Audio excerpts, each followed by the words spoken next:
مصیبت یہ ہے کہ دل کے خانوں میں کسی اور کو بٹھا لیا ہے۔ ظلم تو یہ ہوا کہ یہ دل اللہ کو دینا تھا، اس کو دینے کے بجائے کسی اور کو دے دیا۔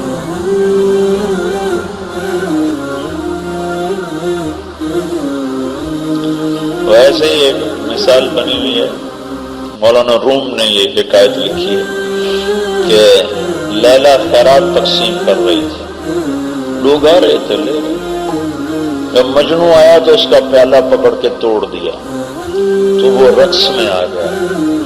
لوگوں نے کہا تو کیسا دیوانہ ہے، تیرا پیالہ بھی ٹوٹا، پلاؤ بھی گیا، ہم تو پیالہ بھی ملا پلاؤ بھی ملا۔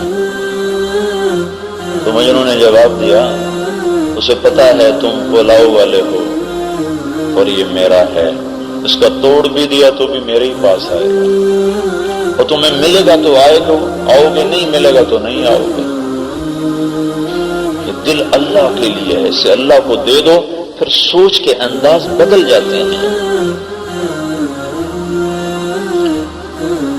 وہ خنسا رضی اللہ تعالیٰ عنہ 4 بیٹوں کو سامنے بٹھا کے کیا کہہ رہی ہے؟ انکم لبنو اب واحد کما انتم لبنو امرأۃ واحدہ، سنو جیسے تمہاری ماں ایک ہے تمہارا باپ بھی ایک ہے۔ ما خنت اباکم، میں نے تمہارے باپ سے بددیانتی نہیں کی۔ ما غیرت نسبکم، میں نے تمہارے نسب پہ داغ نہیں لگایا۔ ما حجنت اخوالکم، میں نے تمہارے خاندان کو بدنام نہیں کیا۔ ایک باپ کی نسل ہو، ایک ماں کی نسل ہو۔ تم جانتے ہو نا کہ آج حق و باطل آپس میں ٹکرا چکے ہیں۔ کل جب اذا حمی الوطیس، جب جنگ کے شعلے بھڑکنے لگیں تو تم اللہ کو یاد کرتے ہوئے ایک ایک کر کے بڑھتے جانا، میرے پاس واپس مت آنا، مجھے تمہاری موت کی خبر سننی ہے، مجھے تمہاری زندگی کی خبر نہیں سننی، میں تمہاری موت کی خبر سننا چاہتی ہوں۔ ایک ایسی پاگل ماں ہے جو ان کو موت کے لیے تیار کر رہی ہے؟ نہیں، پاگل میں اور آپ ہیں کہ ہم نے دل دنیا کو دے دیا، انہوں نے اللہ کو دیا تھا۔ جو اللہ کو دل دیتے ہیں ان کی سوچیں اور ہوتی ہیں، ان کے انداز اور ہوتے ہیں۔ 4 بیٹے، ماں عرب کی سب سے بڑی شاعرہ تھی۔ دیکھو میں آپ کو خنسا کے 2 رخ بتاؤں۔ جب اللہ کو نے پہچانا تھا، ہائے ہائے ہائے ہائے ہائے،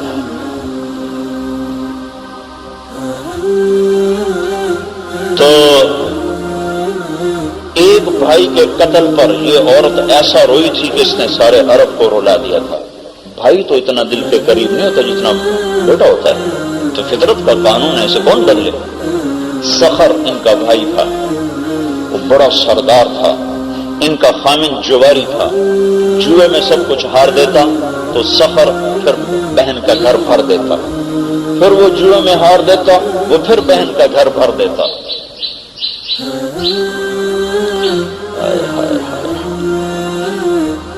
جاہل ہو کر بھی ان لوگوں کے اخلاق ایسے عالیشان تھے، جاہل ہو کر بھی ان کے اخلاق ایسے عالیشان تھے۔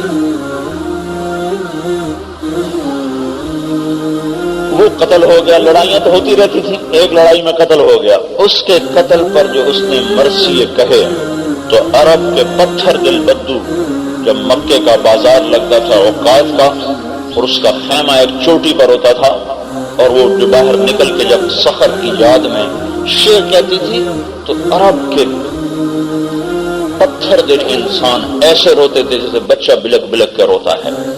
یذکرنی طلوع الشمس صخرا واذکرہ لکل غروب شمسی ولولا کثرۃ الباکین حولی الا اخوانہم لقتلت نفسی۔ آئے ہائے ہائے، میں کیسے تمہیں ترجمہ کر کے دوں ان باتوں کا۔ ولا يبكون على مثل اخي ولكن وعز النفس عنهم بالتسلی بالتأسی۔ اگر یہ میرے آنسو نہ بہتے تو شاید یہ غم میری جان لے لیتا، اور اگر میرے ارد گرد رونے والیاں نہ ہوتی تو شاید میں سخر کی یاد میں زندگی کی بازی ہار جاتی۔ اگرچہ ساری بہنیں اپنے بھائیوں کو روتی چلی آئیں، پر سورج کب دیکھے گا سخر جیسا بھائی دھرتی کب دیکھے گی صخر جیسا بھائی، چاند تاروں کو کب نصیب ہوگا صخر جیسے بھائی کا دیکھنا۔ صرف 3-4 شعر سنائے ہیں، اس کے مرثیے پڑھو دل ہل جاتا ہے۔ بھائی کے مرنے پر اللہ کو جانتی نہیں تھی تو بھائی کے مرنے پر عرب کو رلا دیا۔ 4 بیٹوں کی لاشیں سامنے آئیں تو الحمدللہ الذی شرفنی بقتلہم، اللہ تیرا شکر ہے تو نے آج مجھے عزت بخشی کہ میرے 4 بیٹے تیرے نام پہ فدا ہو۔ ایک آنسو نہیں نکلا، کہ مجھے امید ہے کہ میرا رب مجھے قیامت کے دن ان بچوں کے ساتھ زندہ کرے۔